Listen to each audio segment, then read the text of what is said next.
Okay.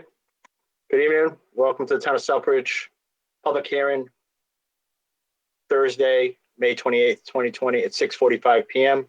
This is the public hearing on the fiscal year 2021 town budget. This public hearing is being held pursuant to the Town of Southbridge Home Rule Charter, Section 5, Notice of Public Hearing on Proposed Budget 10-5-1.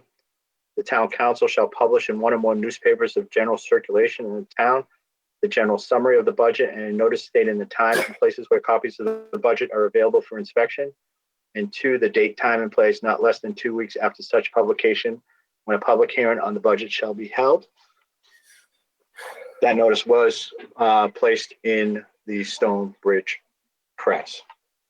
So this is public hearing on the FY 2021 town budget. This is for the amounts as follows: general government in the amount of $14,524,083. Public safety in the amount of $7,211,400. Let me start it again. $7,211,439. Public works $2,215,842. Human services $1,491,094. Bay Path, $1,269,267. School department, $28,744,243 million. There you go. Sewer enterprise fund, $4,154,903. Water enterprise fund, $3,585,515,000. For a total of $63,196,386. Mr. Town Manager. Thank you, Mr. Chairman. As you recall, we presented a budget in March to the Town Council. It was put out to the general public and put on the internet. The budget then went through all the various subcommittees of the Town Council for consideration and review. And we made some changes as a result of that. The chairman just read you the budget numbers. What happened though, we presented the fiscal year budget in March. As you know, again, the coronavirus became an issue. We had completed the budget in our minds, but knowing that there's potential revenue losses, the Town Council, the Finance Director, and I went through each budget. I actually met with every department head for a second time, reviewed their budgets, and asked them to take cuts to the budget that I had proposed. Now, the first couple of years that I came to Southbridge, there was basically budget freezes. The first couple of years, because we had problems with the landfill closing, we effectively cut expenses to where the line items in any individual budget did not increase, except for contractual items like union salaries and things, or if a copier went up. But there was no increase in terms of dollars to department budgets. And as I think all of you know, when you don't increase a line, costs naturally go up. You're actually, in real dollars, actually cutting department budgets because inflation and things occur. First couple of years, that's the way it was like as we dealt with the loss of revenue from the landfill and dealt with some free cash issues. Last year, for the first year, I was able to bring forward a budget the council approved. It actually gave some minor increases to repair line items that were historically underfunded within different departments. And council and I working together were able to give a little bit more money to departments in order to fix historical problems where there should have been more money. Sometimes more money was spent. We had to move money from here to there to kind of fix those line items. So I think that the department heads felt good that for once they weren't actually losing dollars, but they were having very small increases and felt good about the way that goes. When this budget was originally presented, it was presented in that same way. There would be some slight increases in department line items to show some progress to make sure that we didn't lose services to the town. And that was our intention. Then the coronavirus hits, and that changes the game because we are concerned about lost revenues. With that, again, I met with all department heads and we made some cuts to the budget that was proposed in March. I'm going to go through those cuts just so that people understand what we did. Councils will remember, because they were long meetings discussing every line item. Councils are doing everything in their mind to protect the taxpayers and to ensure that we could save whatever we could in each individual department. Within the treasurer collectors department, we cut a very small department, $340. They presented a budget with almost no increase anyway. Town clerk, we cut $1,170. Zoning board of appeals, $250. Licensing board, $200. Economic development, $1,000. From DPW, we cut $19,571. Police, we cut $28,714. Fire, $7,992. Inspections, $3,972. Personnel tuition, $2,500. Library, $9,264. Community center, $100. And then we found a transfer from revenue on the revenue side of $50,142. For effective change to the budget that I presented in March of $125,000, $125,225. Now that effectively we did is we reduced the local receipts account. So we plan on less revenue coming in, expecting less revenues to come in. In terms of the budget that was presented, so we're really back to a level budget from last year's spending, except those accounts that had to be increased for one reason or another, but mostly contractual. The one big program that we haven't dealt with and we talked a lot about, and the council I think is going to consider it tonight, is that we all recognize in the Southbridge we have a lot of old roads and there's major problems on our roads. And last year, with the support of council, I developed a 5-year program to add $100,000 to the general fund budget every year for 5 years in order to increase the amount of money we had to fund our roads. As you all know, we get somewhat over $400,000 in town road aid, Chapter 90 money from the state. The plan was after 5 years, we would have another $500,000 in a fund from local receipts to give us about $1 million a year in road funding so that citizens could see, real progress in terms of repair of roads. Because just the Chapter 90 money, most of the time we're spending is, crack sealing and doing things that repair roads, but you never really see many new roads. And the few we did see near the community center were funded through CDBG money. So the plan in this year's budget, we're in the second year of that plan, was to utilize $200,000 in town budgeted money for roads. 100 from last year, increasing 100 gives us to 200,000. As of right now, that's still in the budget, and I know we, at least when we go to the regular council meeting, we need to have discussion about that. That would give us another $100,000 of reducing local receipts if we want to go in that direction. But I stress that I know this is not a direction the council wants to go in any way. It may be just a reality of the coronavirus, because I think we all agree, and it's been a tremendous discussion from councilors and their dedication to doing something about the roads. With that said, there's not a lot of real changes from last year's budget to this year's budget. Very, very modest increases. Really, the increase in the general budget, the significant part of it is that article for the roads that are in it. The budget really, in simplistic terms, meets the needs of the public with very little else. I don't think it's going to require us to cut any programs in town, but it sure isn't going to move us in any real positive way in terms of funding programs. A lot of disappointment by department heads, but a recognition of the problem and an understanding of the problem. And hopefully next year that goes away and we can go back to trying to help our departments a little bit and protecting programs and maybe adding and building to them. The chairman read off the specific budget amounts. I want to just define a little bit what these mean. General government, and he read it off as the 14 million something. That's the town manager's office, the assessor's office, the town clerk's office, all the various different departments. The general departments are in that. Public safety, obviously that's the police, fire department that are in that type of budget. Public works is public works. Human services is the health department. Bay Path, obviously that's our funding for our technical high school. The school department takes care of all the school needs. Sewer and water enterprise funds, as citizens should be aware, they are separate funds that are specifically paid for from fees that go into, that are paid by citizens for water and sewer. And that's why they call them enterprise funds. The money comes in through the fees and it's paid out again.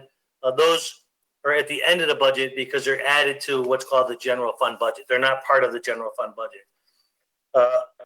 Again, I wish we had a lot of money. We could do a lot more, but because of the limitation of funding, we have to do what we have to do. We have to put through a very fiscally conservative budget, and that's what you have before you tonight. But the good news is that it doesn't really cut services. As Councilor Steve said, the concern is going to be what happens with revenue losses in fiscal year 2021.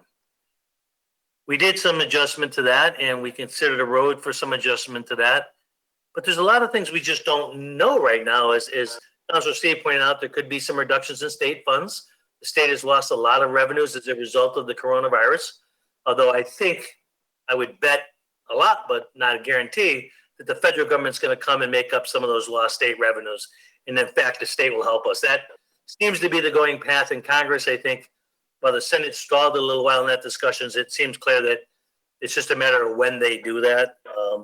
But this budget reflects what we know now. It could change. Revenues could be decreasing, could go down. We don't know. What we really don't know is we don't have a crystal ball, and we can't tell what the impact is going to be on our business community in terms of revenues. Businesses could close. We may not get business taxes. People could lose their homes. We may not get the mortgages. There's a lot of things that could happen in fiscal year 2021. We do have a lot of protections in fiscal 2021, as you recall.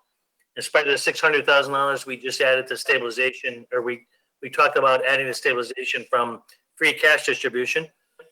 Over the last 4 years, we've added $1 million of stabilization. So our town's fiscal strength is stronger than it's ever been. We have that $1 million that we can deal with revenue losses with. We have millions of dollars, I think somewhere near $4 million in the Casella royalty account.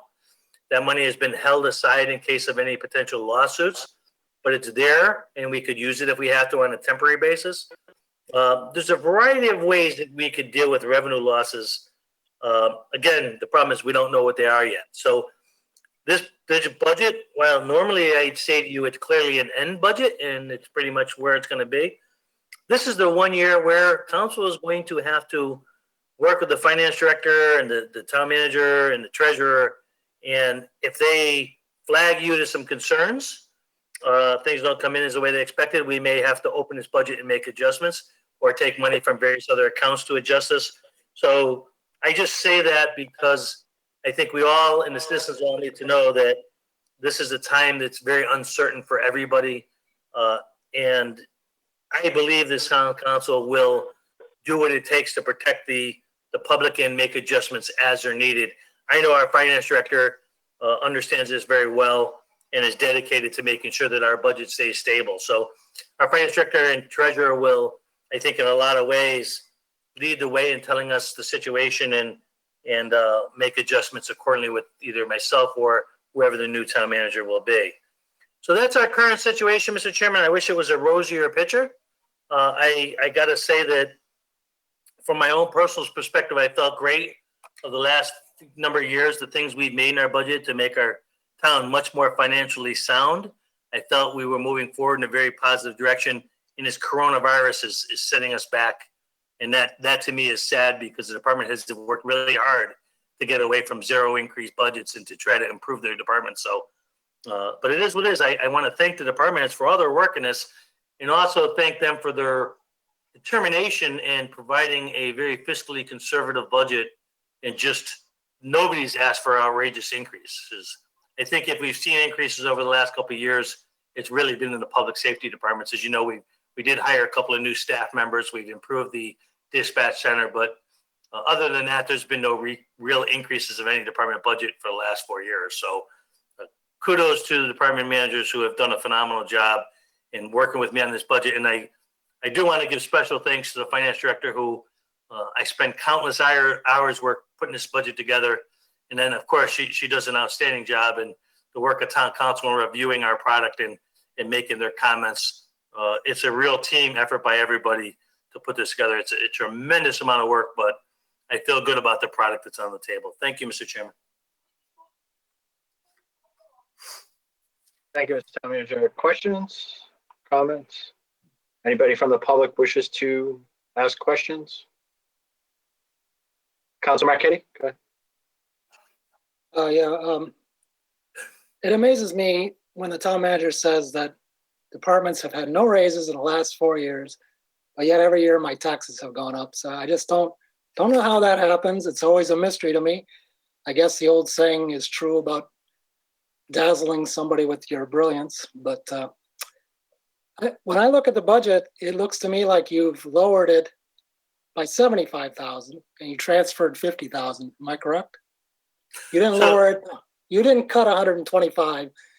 You cut 75 and you transferred 50. I just want to know if I'm correct. That's all. You are correct. I'll say that we did it because we did it in the council meetings. Let me answer your basic question. It's not a big deal. I just wanted to know if that. But okay. You deserve an answer because I think it's a very good question. So over the last 4 years, in spite of each line item not really increasing as much, what has occurred in the last 4 years is that, the unions and the employees got 2% raises throughout those years. So that is an increase. As you know, we've given a significant amount of money to our schools to try to improve our schools and to kind of get them back to where they should be. So a significant amount of money has been given to our school system, but the school system will tell you it's not nearly enough from their perspective. In fact, they got a zero increase last year. The health insurances, Councilor Marchetti, as you know, kind of out of our control. The cost of health insurance for employees goes up. The pension costs go up. So I'm not going to kid you. There are increases, but those increases are sort of outside of our control. And I wish they weren't. Frankly, I think we all have done everything we can to try to push Maya to lower the insurance rates and things like that. But what I mean when I say that we've done a good job being fiscally conservative, all of those things that are in our control, we've really worked hard at not increasing. But things that are out of our control, there's not much I can do about it. But I understand that, taxes have gone up pretty much by, we've only went up by the 2.5% or slightly above sometimes or slightly below sometimes. We're staying in text in the assessments and stuff. We're really staying within the 2.5 requirement that we have. But you're right. I've never seen a budget actually go down in numbers because, like your home budget, all costs go up. They are what they are. We have to pay bills like everybody else. Yeah, and I agree. If I might continue, Mr. Chairman, through you, and I agree. There are some things you have to pay. So the other thing that I wanted to say about this is that I know every year that when I first started getting really interested in the town business and the budgets and stuff, I've always said that you need to have some kind of a town budget in some kind of a summary form, like a town report. I think that's in the charter, a town report. I don't think it would cost much to print it. Certainly didn't cost the school department. The school department put a very nice brochure together. Didn't seem to cost them that much. If you wanted to, you could have BayPath print it. Sure, we could find some graphic designers that put it together. I do believe there should be some sort of executive summary for the general public so they can understand the budget. I didn't even realize the budget was on the town website until I got this packet. And when I saw it, I went on the town website and I still couldn't find it. I had to do a search and I found it in the town manager's page. So it would have been good for the residents to be able to see it, but even looking at it, we've been at it since March and it's still pretty amazing for even me to try to understand what the budget is about. So an executive summary, a town report, I do believe that is required by the charter. And I believe we should have one now. If it costs too much to print it, then at least have one on the website. So, and that's all I would like to say about it. Thank you. Through you, Mr. Chairman.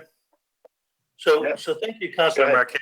In fact, we do have that. That's the town manager report on the budget that I gave you back in March that summarizes all the budget information. Very easy to understand. It breaks it down by general fund into different special funds. It breaks down the school things. It talks about what the tax increases, very much like what the school presents. You got in March. Well, I think you were in the council in March, but that was presented at my March budget presentation. It's at the very front of your book. That details all out the basic information within the budget. It even talks about the new programs with the roads program that I did. We're working with town council. It talks about the impact of central dispatch and the SAFER grant.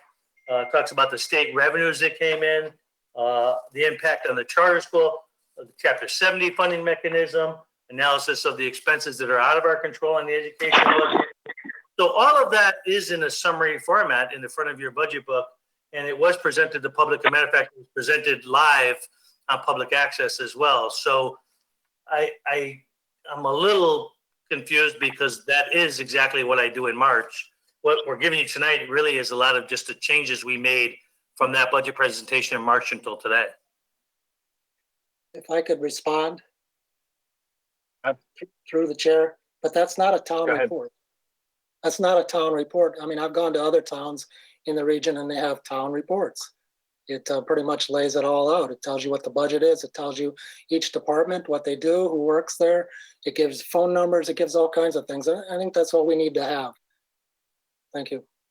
I understand what you're asking for. That, Thank you. Generally, you'll see, I think you're, through you, Mr. Chair, if I could, I think in town meeting, if you look at a town meeting form of government and how they structure the budget, you'll see exactly what you're talking about. It is a little bit different in the way it's structured in a city or, a form of government we have. But in what you're describing is, the annual report that was giving to us, and again, Councilor Nash has been big on this, that town meeting format, you'll see all the information in our annual town report is what you'll see attached to that budget information. And you'll see that when you go to a formal small town meeting. But thank you. I understand what you're asking for. Thank you. Councilor Adams, did you raise your hand? I didn't know if I saw you. You all set? Any other councilors have questions?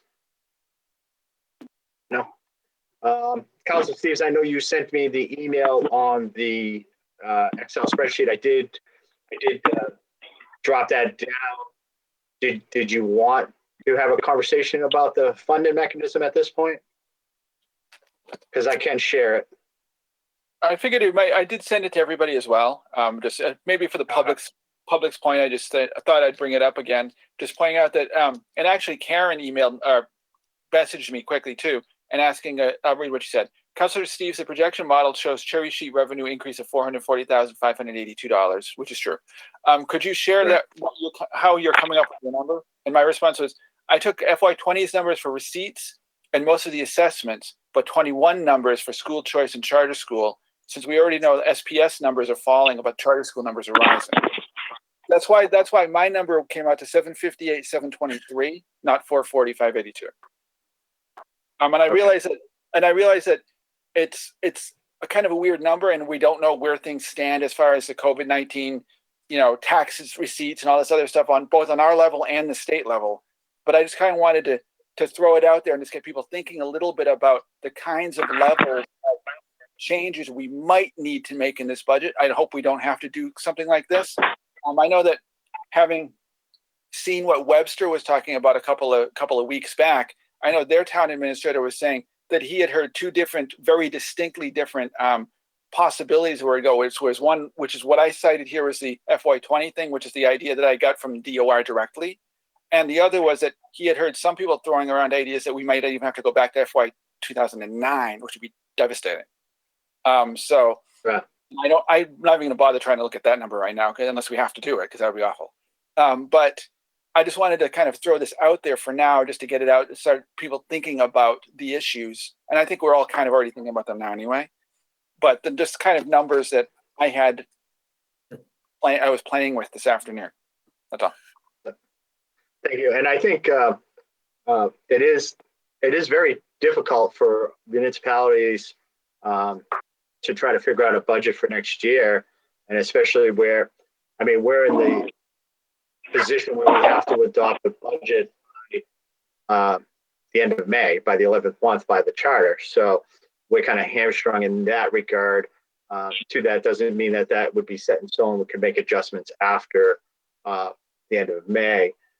But you have some town meetings that they're allowing that to go forward after June 30th, that they could then go to a 1/12 budget and all that.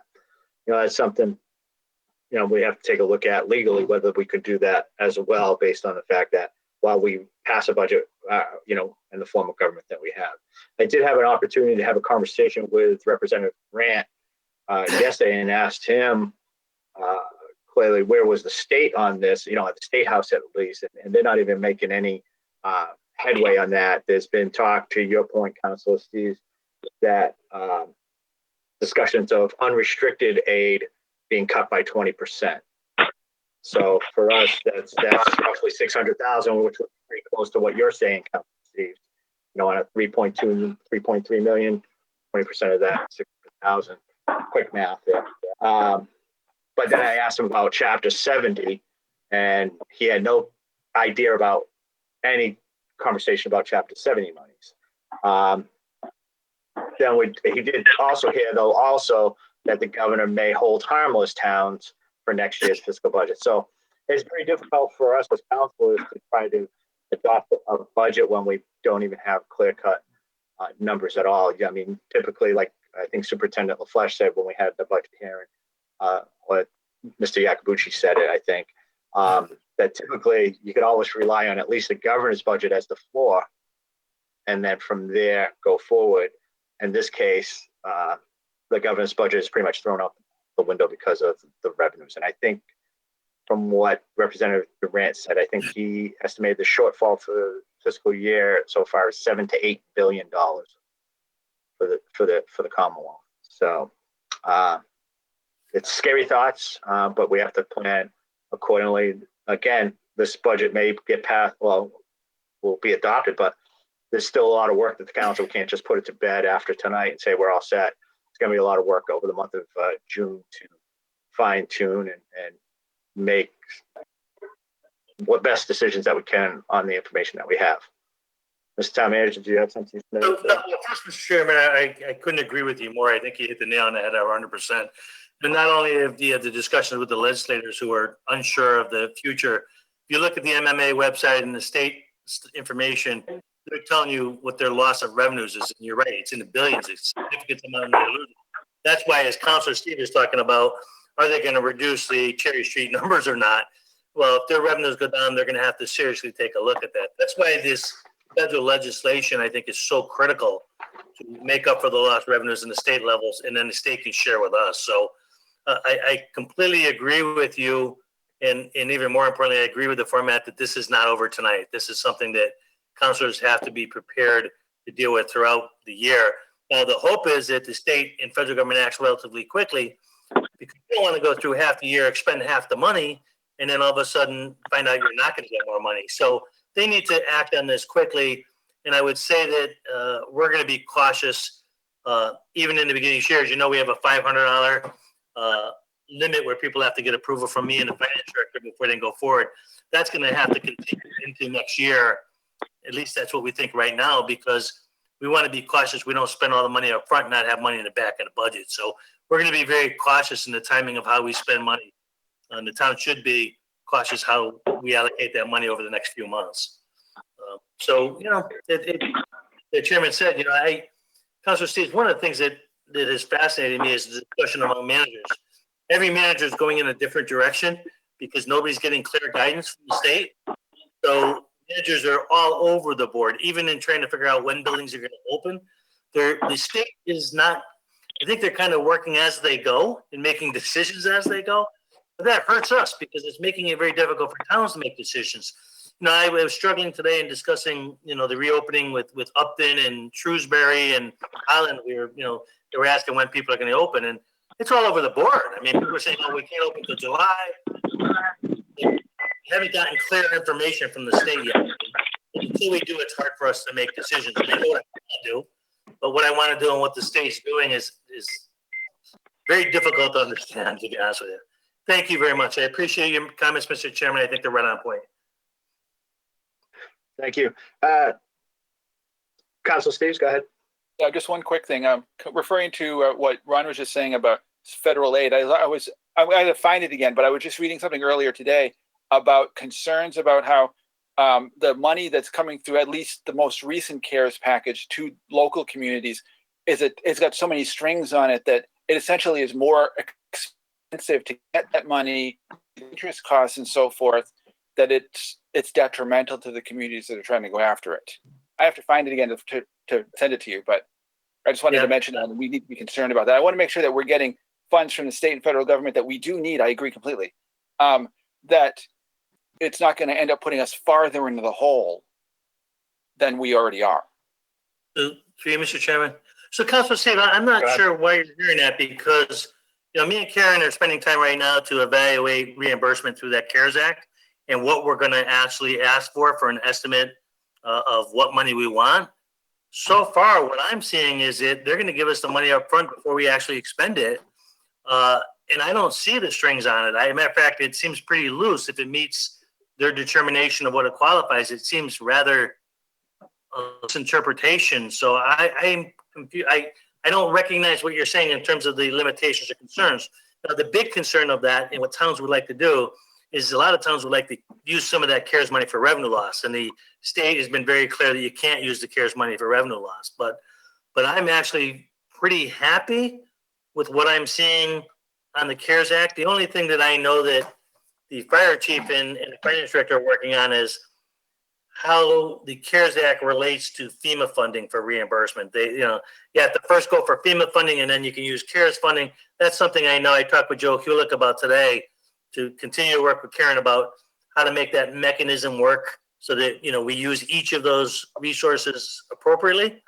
But I don't see, and I frankly, I haven't heard from any other town managers concerns about the coronavirus and strings attached. I've not seen that.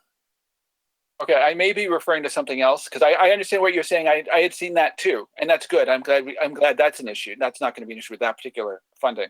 Because in fact, I had seen something about from some of the other communities talking about that there's also an effort, if I remember correctly, in Congress to allow some of that money that you are referring to be used for budget shortfalls. For revenue loss. If that could happen, that'd be excellent. I think right. I was seeing something else and I have to find it again. I'll send it to you if I can. Please do. Thank you. Go around. Any councilors have any other questions right now? Anybody, any department heads, any comments? I see 3 callers on the line. Anybody? And Mrs. Clements, I see a name. I have caller 1, caller 2, caller 3. I'm not sure who they are. Let me unmute them because I muted them when they came in only because of feedback. Is there anybody? Mr. Chairman, Andy Pelletier is here. All right. Do you have a comment? I do not have comment. All right, so you're caller number 2. Okay, thank you. All right, caller number 3, anybody? All right, I guess I have a question. When it comes to the percentage of budget, Mr. Town Manager, if you could, what the makeup is from state aid, unrestricted aids, Chapter 70 monies, and what is actual town dollars. So we'll get a sense of if we do have such an impact on state dollars, how that really affects the town's budget process. Yeah, I'm not sure that it's calculated that way. Maybe Karen can give you a generality of that, how that works. I don't know that we're talking about, obviously state funding is huge in terms of the education side of the budget, Mr. Chairman. Not quite as huge on the town side, although unrestricted general numbers are pretty significant. I guess I would pass to Karen if she knows the percentages of that. I would be willing to bet the schools is better than 50% of the revenue. Now, we're not worried we're going to lose all of that revenue. We're more discussing the increase, potential increases, what might decrease it might be. But the revenue for the school is the big number. And I'll pass it to our finance director to a more definitive answer. All right, just so she understands where I'm coming from on this. Roughly, I get sewer enterprise fund, water enterprise fund. Those are from sewer user fees, water fees, and all that. So out of 63 million, that's roughly 7.6 million. So that leaves about $56 million to operate town government. And my question is, out of that 56 million, how much comes from local taxpayer? Granted, we're all taxpayers, whatever makeup that we have, state, federal, local dollars, but what amount is actual from town residents and their residential tax amount that we raise to fund this, and what's the state contribution to all these? Mr. Chair, if I could, if you refer to the projection model, it shows just the general fund budget of the $58,899,205, and the cherry sheet receipts, the state revenues make up almost 47% of that. The rest of it is made up with, let me just see about the tax levy. I'll just do the tax levy on that too. The tax levy is about 39% of the funding for the budget. So between the 46 and 39, and then we have some indirect funds from the enterprise. Those are the biggest pieces of the funding. Okay, I think it's important for the public to understand how, when we talk about budgets and dollars, how that makeup goes.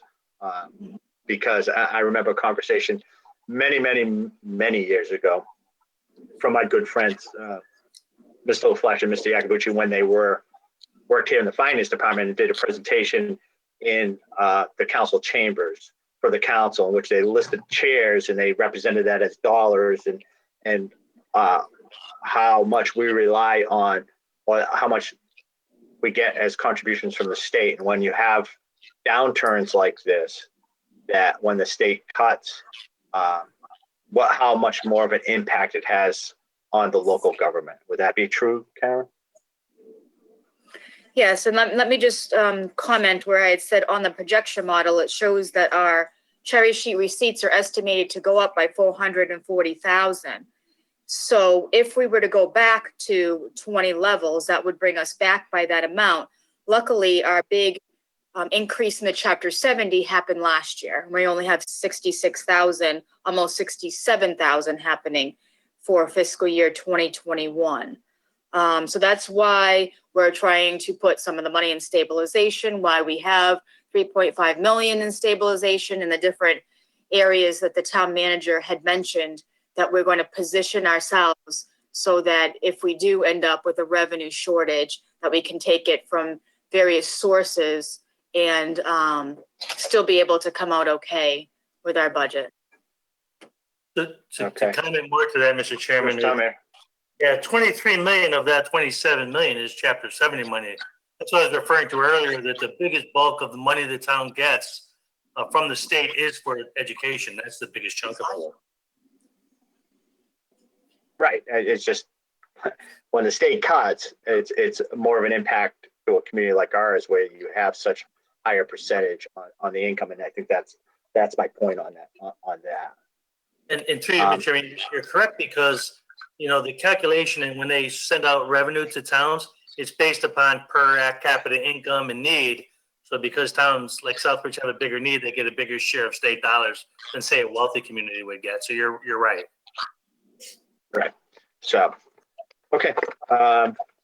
Any councilors have any questions, comments on this particular presentation? Council Steves, go ahead. Yeah, I found that thing that I was referring to a few minutes ago, and specifically it wasn't the CARES Act. It was referring to the $500 billion that the U.S. Federal Reserve is offering cities and states to help deal with revenue shortfalls. So if we're not in the process of looking for loan money, we're probably in pretty good shape. But I did send you the link to it, so you can take a look at it. No, thank you, Councilor Steve, because I got to be honest, I'm unaware of that, and obviously it's a loan program. We're not going to be interested in it, but I'd like to see more about it. Okay. Councilor Daniel, did you have something? Okay, I just saw you leaning forward. I want to, Councilor Catrona, I'll go around the room. Anything? No? All set. Thank you. Okay, thank you. Councilor Manor? I'm all set, thank you. Councilor Nash? I can wait until we get into the regular special town council meeting. Thank you. Okay, thank you. Councilor Marquetti? You all set? All right. Councilor Adams? All set. Thank you. Thank you. Again, I'll go out to the public because this is a public hearing. Is there anybody from the public that wishes to make any questions of the budget at all?